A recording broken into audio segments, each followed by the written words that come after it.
নমস্কাৰ ডেইলি ব্লগৰ আন এটি ভিডিঅ'ৰ সৈতে মই জোনালী কিটচেনে আপোনালোক সকলোকে স্বাগতম জনাইছোঁ। আজি এটা ৰেচিপি বনাম ভাবিলোঁ, ৰেচিপিটো আপোনালোকৰ লগতো শ্বেয়াৰ কৰোঁ। চাওকচোন এতিয়া কি ৰেচিপি বনাব, ভিডিঅ'টো আপোনালোকে শেষলৈ চাব বুলি আশা কৰিলোঁ। এতিয়া মইনো কি আজি ৰেচিপি বনাবলৈ লৈছোঁ, বৰ বেছি নহয়, চিম্পুলকৈ বনাবলৈ লৈছোঁ।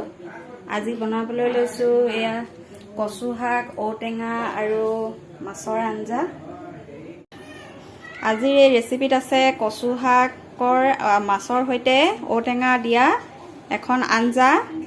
এতিয়া মই ইয়াত কেৰাহীটো পাতি দিওঁ অলপ মাছখিনি ফ্ৰাই কৰিবৰ কাৰণে। এয়া মই এতিয়া কেৰাহী পাতি দিছোঁ ইয়াত। এতিয়া অলপ মাছখিনি ফ্ৰাই কৰি ল'ম। এইফালে কাটি লৈছোঁ পিঁয়াজ, আদা, নহৰু, কেঁচা জলকীয়া আৰু লগত মান ধনিয়া পাত।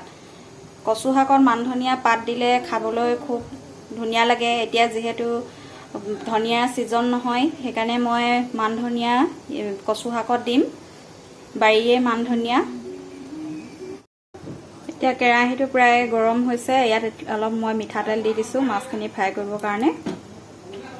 তেলখিনি প্ৰায় গৰম হৈছে। ইয়াত মই এতিয়া দি দিম মাছ।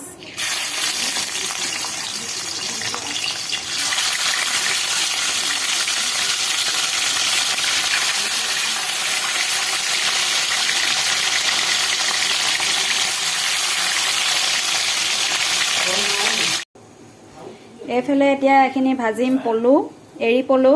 আপোনালোকৰ ফালে কি কয় নাজানো, আমাৰ ফালে এৰী পলু বুলি কওঁ আমি। এইটো এতিয়া মই আজি ভাজিম। বজাৰৰ পৰা কিনি অনা হৈছিলে। এতিয়া মাছখিনি ফ্ৰাই কৰা হৈ গৈছে। এইফালে মই এতিয়া পিঁয়াজ দি দিম কচু শাকৰ কাৰণে। কচু শাকত ইমান পিঁয়াজ নিদিওঁ, লগতে আদা নহৰু দিমেই যেতিয়া। আৰু এইফালে এখন কেৰাহী পাতি থৈছোঁ, ইয়াত মই এৰী পলু ভাজিম।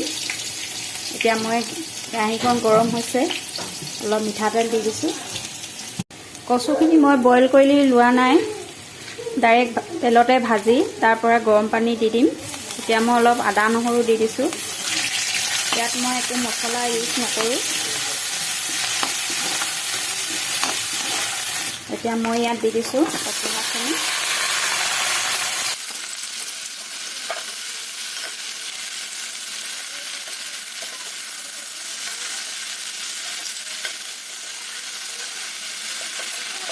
ইয়াত মই এতিয়া হালধি দি দিম।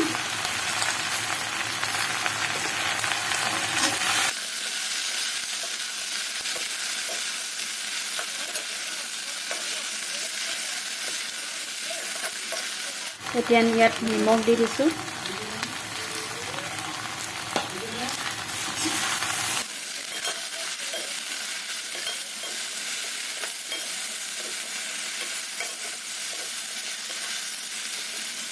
এইফালে এতিয়া মই যিখন কেৰাহী পাতি থৈছোঁ, ইয়াত মই এতিয়া পিঁয়াজ দি দিম। পিঁয়াজখিনি ভাজি থকা হৈছে, অলপ ৰঙচুৱা পৰালৈকে ভাজিম।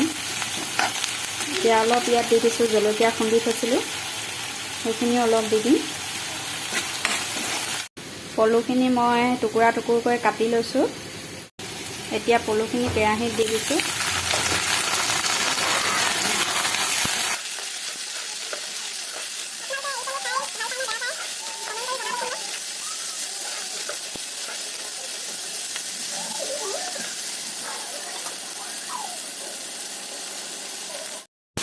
এইফালে কচু শাকো সিজাই আছোঁ।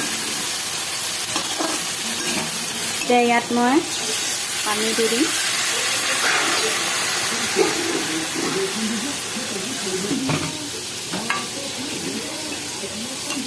ইয়াত টুকুৰা টুকুৰকৈ কাটি থোৱা ঔটেঙাখিনিও দি দিম।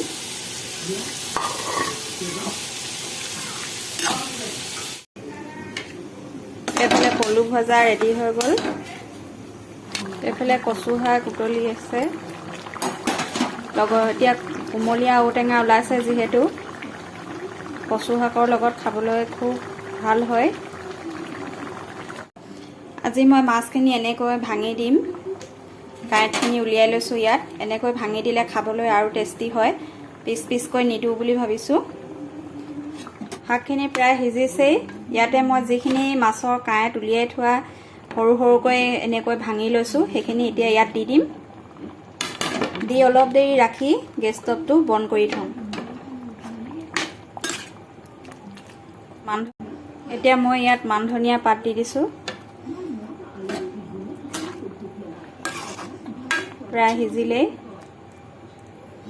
এতিয়া মই গেছ ষ্টভটো বন্ধ কৰি থৈ দিম। প্ৰায় বনাই মেলি আজৰি হ'লোঁ। আপোনালোকৰ যদি ভিডিঅ'টো ভাল লাগিলে লাইক, কমেণ্ট, শ্বেয়াৰ আৰু ছাবস্ক্ৰাইব কৰিবলৈ নাপাহৰিব। লগতে থকা বেল আইকনটো টিপিবলৈ নাপাহৰিব। আজিলৈ বাই বাই।